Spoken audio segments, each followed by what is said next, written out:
Poder que ejercen las normas sociales a la conformidad individual.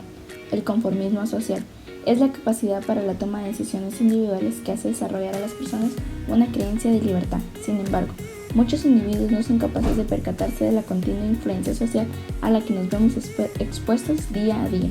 Algunos ejemplos de dicha influencia se reflejan en situaciones como, por ejemplo, la decisión de probar el primer cigarrillo o la marca de zapatos que vamos a adquirir. Sin duda, se trata de decisiones en las que la opinión y la influencia del entorno adquiere un papel fundamental. El conformismo significa, sin embargo, no solo actuar como actúan los demás, sino que también estar condicionados por cómo actúan, quiere decir, actuar y pensar de manera diferente de cómo lo harían autónomamente. Por lo tanto, el conformismo es un cambio en el comportamiento, los pensamientos y los sentimientos de las personas con respecto a una norma social. Pero, ¿por qué nos conformamos? A partir de los experimentos clásicos de Sheriff, Ash, Milgram, numerosos estudios han demostrado que el conformismo está influenciado por algunas variables situacionales que se refieren a las características del grupo. Las personas se adaptan mejor cuando 3 o más personas actúan de la misma manera y son coherentes entre sí. 2. Uno se conforma cuando más las personas a las que uno modela son de alto nivel y con las que se conforman con las respuestas públicas de conformismo en su presencia. 3.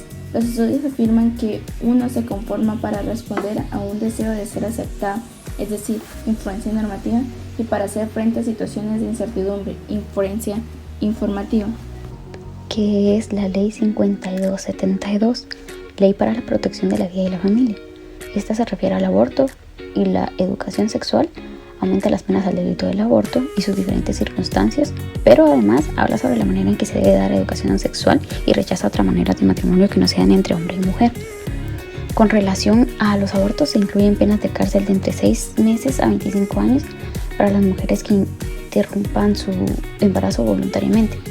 En este tema, la ley clasifica los siguientes tipos de aborto: procurado, cuando la mujer está consciente de que otra persona causa el aborto; calificado, cuando se realiza por medio de maniobras abortivas y causa la muerte de la mujer; el preintencional, cuando por actos de violencia la mujer provoca el aborto; y el aborto en tentativa y culposo, que ocurre cuando la mujer provoca el aborto. La ley asegura proteger la vida, la familia y la institución del matrimonio entre los hombres y las mujeres, así como la libertad de conciencia, expresión y el derecho de los padres a orientar y educar a sus hijos en el ámbito sexual. En el tema de la familia, la ley contempla que ante la falta de ambos padres, el menor de edad merece un núcleo familiar, por lo que deberá ser dado en adopción a una pareja, aunque la norma deja muy en claro que este tipo de procedimientos no se permitirá a parejas del mismo sexo. La normativa también establece que la educación sexual es exclusiva de los padres de familia, impidiendo a cualquier centro educativo dar orientación sexual. El documento dice así: se prohíbe a las entidades educativas públicas y privadas promover en la niñez y adolescencia políticas o programas relativos a la diversidad sexual y la ideología de género, o enseñar como normales las conductas sexuales distintas a la heterosexualidad o que sean incompatibles con los aspectos biológicos y genéticos del ser humano. En el artículo 16, la ley señala que se prohíbe expresamente el matrimonio entre personas del mismo sexo. Y para la protección de la vida de la familia tiene muchísimas ventajas. Referente al aborto, pues el hecho de que se penalice y se sancione está totalmente bien, ya que se practican muchos abortos clandestinos, y no solamente por abusos o violaciones, sino que también se practica por mantener relaciones sin protección o simplemente por el no deseo de tener un bebé. Entonces, esta es una ventaja de que haya una claridad respecto al castigo o a la condena que tiene cada uno de ellos. También en cuanto a la salud sexual en los colegios y las escuelas, es una ventaja que lo tengan que hacer los papás, porque ahora ellos lo van a tener que hacer desde la casa y no van a descuidar esta parte de la educación en sus niños. Y al momento de prohibirse expresamente el matrimonio entre personas del mismo sexo, también esta es una ventaja, porque solo la familia tradicional va a tener lugar y aprobación en la sociedad para que no haya ningún tipo de alteración en la estética de la institución de la familia en nuestro país. Para poder conocer las desventajas de la Ley 52 es necesario tocar los puntos principales de los que habla esta ley. Primero, habla sobre la familia. Esta ley reconoce a un núcleo familiar conformado por madre, padre e hijos. No toma en cuenta que hay niños que fueron criados únicamente por mamá, únicamente por papá, o por alguna circunstancia de la vida fueron educados por algún otro miembro de la familia, como tíos, abuelos, hermanos, etc.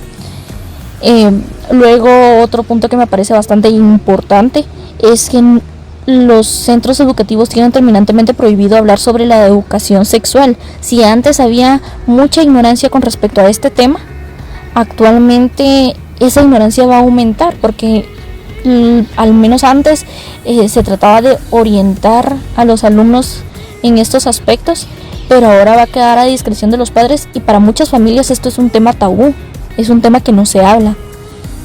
Después habla acerca del aborto, que está terminantemente prohibido abortar, y es un problema para el aborto espontáneo. Quiere decir que una madre que tiene un accidente pierde a su bebé, aparte de pasar un proceso de duelo bastante doloroso, tiene que pasar un proceso penal y comprobar que ella no se provocó voluntariamente ese aborto, si no se iría a la cárcel.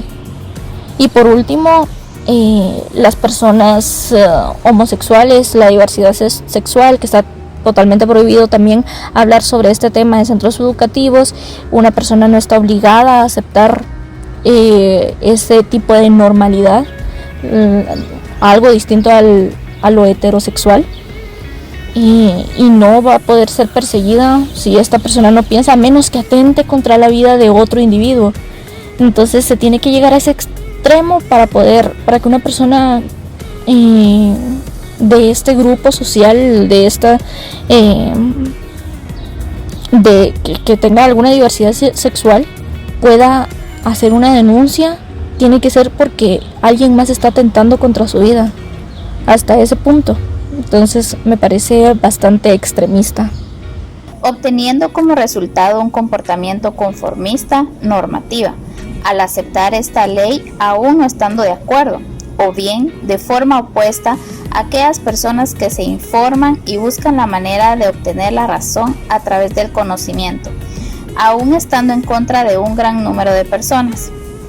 Asimismo, se observará el cambio de conducta o creencia como resultado de la presión de grupo o bien del poder que pueden ejercer las autoridades al anteponer esta ley.